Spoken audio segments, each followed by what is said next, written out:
Good morning बच्चों। पिछले video में हम लोगों ने 9 सुप्रासेगमेंटल चिन्हों की लिस्ट को देखा और अब इस वीडियो में हम लोग उस 9 में से दो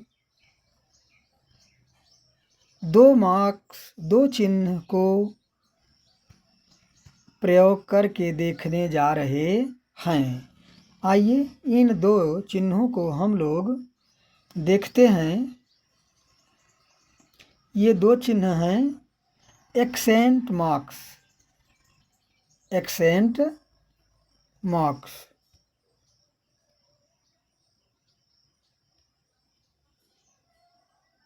ये दो चिन्ह हैं एक्सेंट मार्क्स।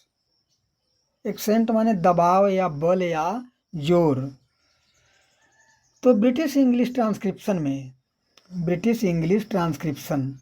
ट्रांसक्रिप्शन का मतलब यही है उच्चारण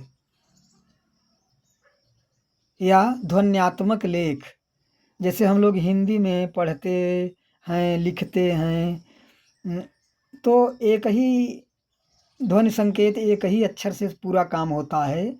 लेकिन अंग्रेजी उच्चारण में जब हम किसी शब्द वाक्य का उच्चारण लेखन करते हैं कि कैसे उस वाक्य या उस शब्द के अलग अलग अक्षर कैसा उच्चारण कर रहे हैं, तो उस उच्चारण को जब हम लिखते हैं तो उसी को हम ट्रांसक्रिप्शन कहते हैं। जैसे इसको यहाँ आप देख सकते हैं। पहले आप ट्रांसक्रिप्शन का मतलब ही समझ लीजिए, बहुत बार ये सब बातें बताई गई हैं।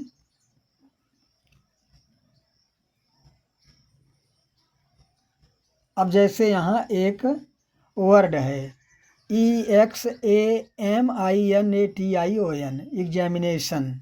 तो यह तो लिखा गया है, हम लोग पूरा जान रहे हैं कि ई है EXAMINATION, एग्जामिनेशन। लेकिन इसके अंदर जितने भी स्पेलिंग हैं, जितने भी लेटर हैं, उनकी आवाज़ क्या है, जो आवाज़ में जो चीज़ें लिखी जाती हैं उसको हम ट्रांसक्रिप्शन कहते हैं। तो यहाँ आप देख रहे हैं लिखा भी है नैरो ट्रांसक्रिप्शन। एग्जामिनेशन शब्द का नैरो ट्रांसक्रिप्शन माने संकीर्ण यानी सूक्ष्म उच्चारण कैसे होता है। अब बात समझ गए आप? नहीं तो कहेंगे कि सर ये ट्रांसक्रिप्शन का मतलब क्या होता है। उच्चारण लेख या ध्वन्यात्मक प्रतिलेख, इसका सीधा मतलब है उच्चारण लेख या ध्वन्यात्मक प्रतिलेख। तो अब समझ गए उच्चारण लेख, ट्रांसक्रिप्शन का मतलब उसका जो उस शब्द के अंदर के जो लेटर हैं उनका उच्चारण क्या होता है। क्योंकि जानते हैं अंग्रेजी में अक्षरों और उनके उच्चारण से कोई संबंध नहीं होता है, ठीक। तो जो उच्चारण होता है उसमें कोई ध्वनि जो है तेज हो जाती है, कोई ध्वनि कमज़ोर हो जाती है। तो उस पर जो लगते हैं चिन्ह, इस बात को बताने दिखाने के लिए, उसी को हम एक्सेंट चिन्ह कहते हैं। दबाव या जोर या बल वाला चिन्ह कहते हैं। तो अब यह बात क्लियर हो गई बच्चों यहाँ, ठीक है। आगे अब हम लोग इसको देखते हैं। अब यहाँ आप देख रहे हैं कि फोनेटिक माने ध्वन्यात्मक ट्रांसक्रिप्शन में प्राइमरी एक्सेंट मार्क्स दो होते हैं। एक्सेंट मार्क्स, एक प्राइमरी एक्सेंट मार्क्स होता है, प्राथमिक दबाव चिन्ह, और एक सेकेंडरी एक्सेंट मार्क्स होता है, द्वितीयक दबाव चिन्ह। किसी शब्द के उच्चारण में अलग अलग, ये जो है किसी शब्द के उच्चारण में अलग अलग सिलेबल। अब कहेंगे सिलेबल क्या है, तो सिलेबल का मतलब होता है कि किसी भी शब्द के अंदर एक समूह में, एक ग्रुप में जब जो ध्वनियाँ बोली जाती हैं तो उसको हम सिलबल कहते हैं ध्वनि खंडों, यहाँ दिया भी है, ध्वनि खंडों पर दिए जाने वाले बल स्ट्रेस को दर्शाने के लिए किया जाता है। इस बात को समझ लो सिलबल को भी। अब जैसे मान लिया वही वर्ड ले लेते हैं हम लोग, जैसे एग्जामिनेशन है। अब यहाँ ये वर्ड है एग्जामिनेशन, तो यहाँ तो भाई सीधा हम लोग हिंदी में पढ़ देते थे एग्जामिनेशन, कुछ नहीं। लेकिन नहीं, यहाँ इसमें 5 जो है ध्वनि ग्रुप हैं। एग्जामिनेशन,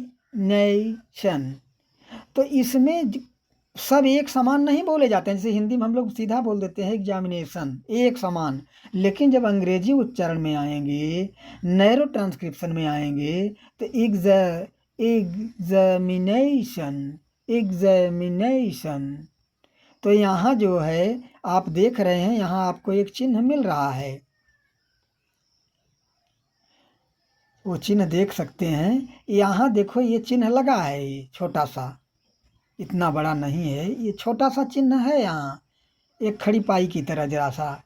नहीं तो एग्जामिनेशन, तो नेशन जब हम कहने लगते हैं तो हमारी हाई पिच हो जाती है, उसी के लिए यह चिन्ह है। और जब जब की ध्वनि जमी कहते हैं तो यहाँ स्लो होता है, तो स्लो वाला ये चिन्ह है। यह नहीं कि चिन्ह लगाने से ये स्लो फास्ट होता है, ऐसा नहीं, स्वतः नेचुरली वो होता है ये, और उसके बाद वह दिखाया गया है कि यह ऐसे बोला जाएगा। क्योंकि हिंदी में हम सीधा एग्जामिनेशन, न कोई ऊंचा न कोई नीचा, तो ठीक है, इस चिन्ह को यहाँ देख ले रहे हैं आप, एग्जामिनेशन। लेकिन जब हिंदी में बोलते हैं तो एग्जामिनेशन, सब कुछ एक समान। इसे 2 ध्वनि उतार चढ़ाव के को हम लोग यहाँ देख रहे हैं, ठीक है। तो स्ट्रेस या बल, उस पर जिस पर ज़्यादा बल होता है, किसी पर कम बल होता है, दर्शाने के लिए, तो उन बलों को दर्शाने के लिए ये चिन्ह का प्रयोग किया जाता है। ये है, इस पर ज़्यादा बल होता है एक, और ये है इस पर कम बल होता है। कम बल जहाँ होता है ये दिखाया जाता है, ज़्यादा बल जहाँ होता है ये। चलो ये सारी बातें तो हम यही बता दिए, आगे यही सब समझाया गया है। अब हम प्राइमरी एक्सेंट मार्क्स क्या है इसके बारे में। यह किसी, अब आप बात तो पूरी आप समझ गए, तो यह किसी शब्द के उस सेलबल मतलब उस शब्दांश, उस शब्द में एक ध्वनि ग्रुप पर लगाया जाता है जहां सबसे तेज और मुख्य बल दिया जाता है। इस सिलबल की आवाज़ ऊंची, लंबी, अधिक स्पष्ट होती है, और उस शब्द में और जो आवाज़ें होती हैं वो इस यानी जो मुख्य बल से कम होती हैं। अच्छा, फिर ये बात हो गई। अब जो है प्रतीक, सिंबल, चिन्ह, इसके लिए चिन्ह क्या है, तो इसके लिए चिन्ह आपको देखने को मिल रहा है। मैं अभी बता दिया पहले कि उस सिलबल के ठीक पहले और ऊपर की ओर एक छोटी खड़ी रेखा कर दी जाती है, से यह दर्शाया जाता है कि यह ग्रुप, यह शब्द समूह तेज साउंड में बोला गया है। जिसको आप लोग अभी आप लोगों ने यहाँ देख लिया। अब जैसे यहाँ वही वर्ड है एग्जामिनेशन, तो एग्जामिनेशन में नेशन, नई के बगल में राइट हैंड साइड में वहाँ ऊपर लगा दिया गया है नेशन। इसका मतलब कि नेशन, और जो जितना पूरा शब्द में उच्चारण ध्वनियाँ हैं उन सबसे ज़्यादा यहाँ नेशन ज़्यादा बल लगा है, ठीक है।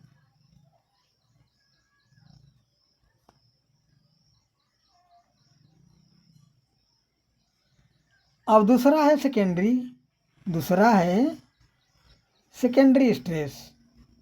इसमें मीडियम, इंटरमीडिएट, इसमें कम बल लगता है। प्राइमरी स्ट्रेस की अपेक्षा इसमें कम बल लगता है, लेकिन प्राइमरी स्ट्रेस से कमज़ोर होता है। यह अंग्रेजी शब्दों के प्राकृतिक ताल रिदम को बनाए रखता है, उतार चढ़ाव उतार चढ़ाव उतार चढ़ाव, क्योंकि अंग्रेजी भाषा एक उतार चढ़ाव एक रिदम तरीके से बोली जाने वाली फास्ट फ्लुएंट भाषा है। और इसका प्रतीक चिन्ह आप देख ही रहे हैं, जिसका नाम पहले ही ले लिया गया कि इसका प्रतीक चिन्ह क्या है, यह है। आप जहाँ देखें प्राइमरी का ये चिन्ह था, लेकिन सेकेंडरी का ये है। ठीक है, ये भी बात क्लियर हो गई। चलो, ब्रिटिश इंग्लिश नैरो ट्रांसक्रिप्शन के साथ प्रयोग। अब इसका हम प्रयोग देखते हैं। जहाँ भी नैरो ट्रांसक्रिप्शन होता है, डिक्शनरी में भी देखेंगे तो ये जो है ब्रैकेट के अंतर्गत होता है। ये ब्रैकेट के अंतर्गत सूक्ष्म उच्चारण आप कह सकते हैं, इसके अंतर्गत होता है, यहाँ दिया गया है। और जो सूक्ष्म नहीं होता है, जो फोनेमिक होता है, उसको हम 2 स्लेसेज के बीच रखते हैं। अब यहाँ आ गया फिर वही शब्द एग्जाम्पल के रूप में, एग्जामिनेशन यानी परीक्षा। तो नैरो ट्रांसक्रिप्शन एग्जामिनेशन, तो ध्यान देंगे एग्जामिनेशन यहाँ हाई पिच हुई है। ठीक, और जो हम हिंदी में उच्चारण करते हैं तो सब कुछ समान, एग्जामिनेशन नहीं, एग्जामिनेशन। अब यहाँ है फोटोग्राफिक।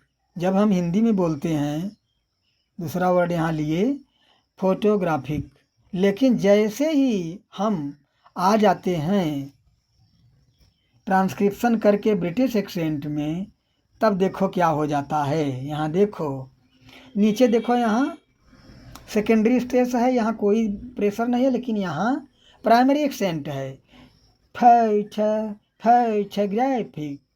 फोटोग्राफिक देखो, फोटोग्राफिक, यहाँ पिच हाई गई।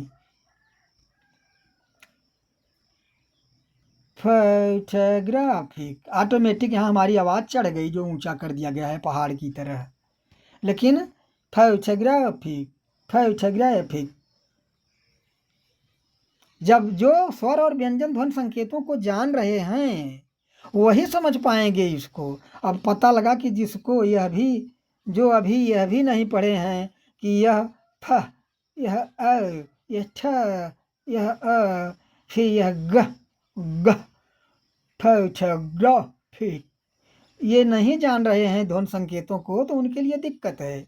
दिक्कत क्या, कुछ यहाँ जीरो, उनके लिए नहीं समझ में आएगा। तो पहले जो लोग अगर इसको देख रहे हैं और अभी स्वर व्यंजन तैयार नहीं किए हैं, वे मत देखें, मत सुने। सबसे पहले वे लोग 20 वावेल साउंड संकेत और 24 कॉन्सोनेंट सिंबल संकेत को पहचाने, बोले, पीछे सब दिया गया है। ठीक है बच्चों,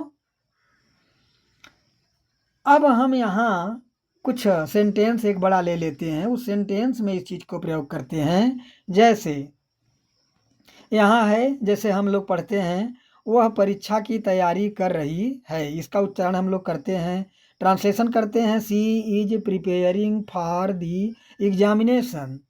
बस यही है, इसमें न कोई उतार न कोई चढ़ाव, कुछ नहीं, सीधा हम कर देते हैं। ये जो उच्चारण हम कर रहे हैं, ये उच्चारण क्या है, यह हिंदी लहजे में हम बोल रहे हैं। She is preparing for the examination, वह परीक्षा की तैयारी कर रही है। लेकिन यहाँ जिस चीज़ को हम पढ़ रहे हैं, यहाँ अब हम ब्रिटिश नैरो ट्रांसक्रिप्ट, ब्रिटिश उच्चारण में इसका हम लिखेंगे और बोलेंगे। यहाँ है नैरो ट्रांसक्रिप्शन, यहाँ सीधा है। स्लो में एक बार हम लोग पढ़ते हैं, she is preparing for the examination। अब हम लोग फास्ट नहीं पढ़ेंगे, तब पर भी तो हिंदी में तो हम लोग सीधा पढ़ देते थे, she is preparing for the examination, लेकिन यहाँ she is preparing for the examination. First, she is preparing for the examination. She is preparing for the examination. She is preparing for the examination। तो ठीक है। अब यहाँ और हिंदी के उच्चारण जो हम लिख कर करते हैं हिंदी ध्वनियों में, उसमें इसमें ज़मीन आसमान का फर्क है। तो हम लोग यही सब सीख रहे हैं। ठीक है। अब आइए इसको विस्तार से यहाँ देखते हैं क्या क्या हुआ, विश्लेषण करते हैं। वाक्य में मुख्य सामग्री वाले शब्द,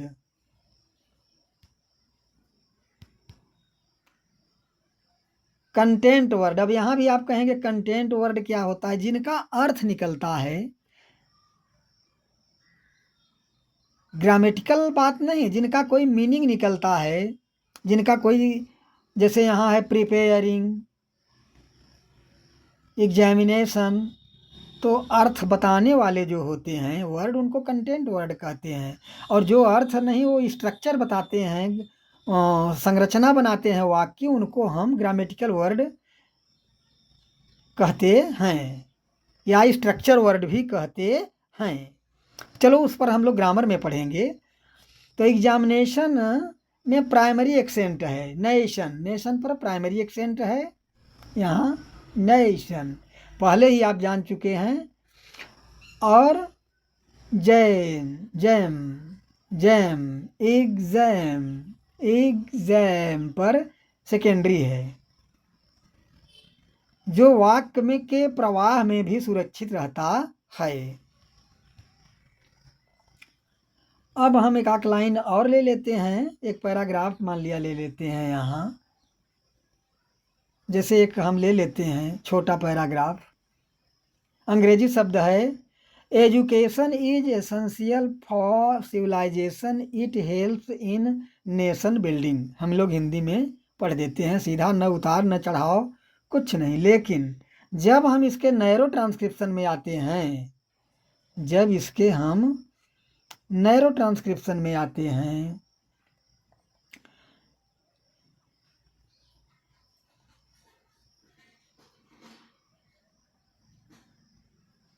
आइए देख रहे हैं यहाँ, education is essential for civilisation, it helps in nation building. कोई एक्सेंट नहीं, हम जैसे हिंदी लहजे में पढ़ते थे वैसे पढ़े। लेकिन जैसे ही आप आते हैं नैरो ट्रांसक्रिप्शन, ब्रिटिश एक्सेंट में, ब्रिटिश ध्वनि में लिख करके यहाँ, तब देखिए एजुकेशन, अब देखिए यहाँ चढ़ाव हो गया, education, education is essential, essential, essential यहाँ भी चढ़ा हुआ, फॉर यहाँ स्लो है, सिविलाइजेशन,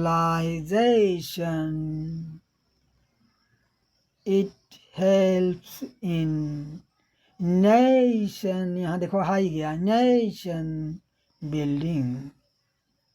अब समझ में आया? और जो कि हिंदी में जब हम पढ़ते हैं तो कुछ कोई उतार चढ़ाव नहीं, हम हिंदी लहजे में पढ़ देते हैं कि education is essential for civilisation, it helps in nation building. लेकिन जैसे अंग्रेजी में पढ़ते हैं तो education essential for civilisation, it helps in nation building, it helps in nation building, it helps in nation building. कितनी बढ़िया इसमें उतार चढ़ाव आया। Education essential for civilisation, it helps in nation building. ठीक है। अब बात आप समझ गए कि हम लोग यहाँ क्या सीखे। जो 44 साउंड सीखे हैं वही इन संकेतों को लगा पाएंगे, पहचान पाएंगे डिक्शनरी में भी। क्योंकि जब आप डिक्शनरी देखते हैं तो नहीं समझ में आता है, अब समझ में आएगा। अब विश्लेषण तो वहाँ बता ही दिए गए कि एजुकेशन इसमें शुरुआती सिलेबल पर सेकेंडरी स्ट्रेस है, लेकिन खे जैसे ही यहाँ खे तो यहाँ बल लग गया, खे प्राइमरी एक्सेंट, सिविलाइजेशन, शिव शिवलाई, फिर जय, इसमें 5 खंड हैं पूरा।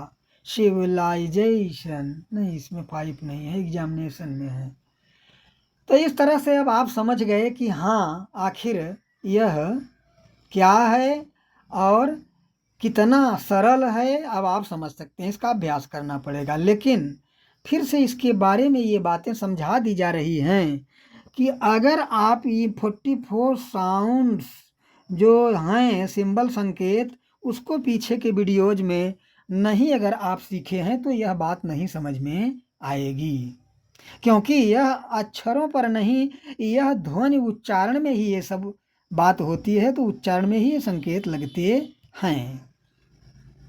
ठीक है, अब जो है जो लाइक, सब्सक्राइब और शेयर ये सब चीज़ें करिए, और विशेष बात यह है कि आप इसको ध्यान से स्टडी करिए।